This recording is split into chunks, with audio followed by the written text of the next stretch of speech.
یا بنی اسرائیل، اے اسرائیل پیغمبر کے بیٹو، اذکروا نعمتی، یاد کرو میرے احسانات۔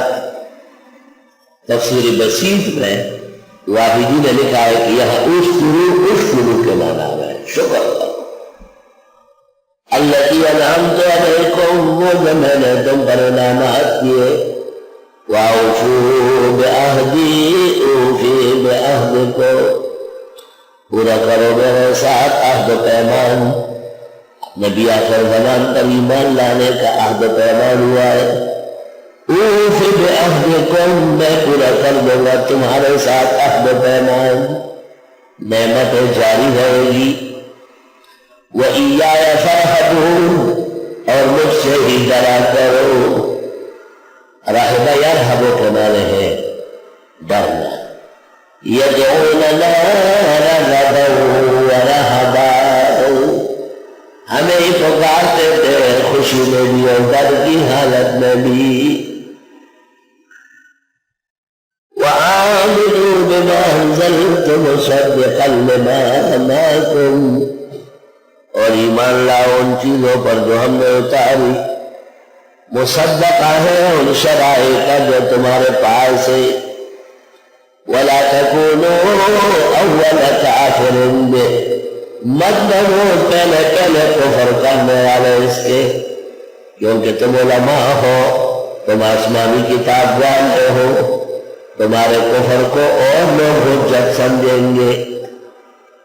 وَلَا تَشْتَرُوا بِآيَاتِي ثَمَنًا قَلِيلًا، اور لینا نہیں میری آیتوں پر قیمت تھوڑی بھی۔ وَإِيَّايَ فَاتَّقُونِ، اور مجھ سے ہی ڈرا کرو۔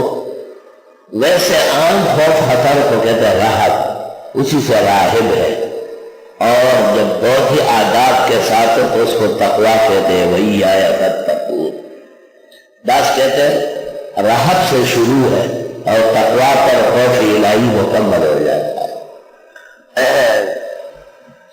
تفسیر بسیط میں ہے کہ کعب اشرف کو پتہ چلا تھا کہ بعض علماء یہود کے نبی آخر زمان کے آنے کا بتاتے ہیں کہ ہمارے یہاں لکھا ہوا ہے۔ تو کعب بن اشرف بہت مالدار تھا، اور قبا کے اندر اس کا اسمس تھا، پہاڑ کی طرح گھر تھا بہت بڑا، اور شاعر تھا بہت۔ بخاری مغازی میں ہے کہ پیغمبر نے محمد بن مسلمہ سے قتل کرایا۔ کعب ابن اشرف نے علماء یہود کو اپنے پاس طلب کیا اور ان کو کہا تمہارے سالانہ گھریلو اخراجات میں دوں گا، نہ کہو کہ نبی آخر زمان کی باتیں ہماری کتابوں میں ہیں، چھپاؤ ایک بات کو۔ وَلَا تَشْتَرُوا بِآيَاتِي ثَمَنًا قَلِيلًا، مسئلے چھپانے کو کہتے ہیں، قرآن خنی پر پیسے لینے کو نہیں کہتے، نہ تراویح کے امام کے پیسے لینے۔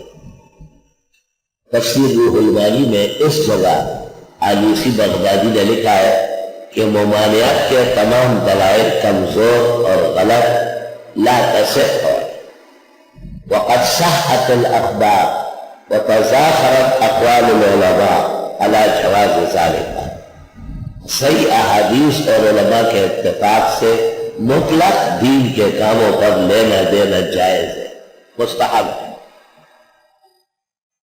جو امام تنخواہ نہیں لیتا پھر وہ وقت کا پابند بھی نہیں ہوگا، جو مدرس تنخواہ نہیں لیتا وہ کہے گا میں کوئی تنخواہ تو نہیں لیتا، لیکن ادھر جو طالب علم بیٹھے رہیں گے ان کا سبق ضائع ہوگا۔ شیخ الحدیث مولانا زکریا نے آپ بیتی میں لکھا ہے کہ محتمل اعزازی مدرسین کو نہ رکھے، وہ پابندی نہیں کریں گے۔ روح المانی سورہ ممتحنہ میں ہے، حضرت عمر نے اپنے زمانے میں جو امام، مؤذن، خطیب، قاضی، مفتی تنخواہ نہیں لیتا تھا ان سب کو معزول کر دیا اور ان لوگوں کو برقرار رکھا جو تنخواہ لیتے تھے۔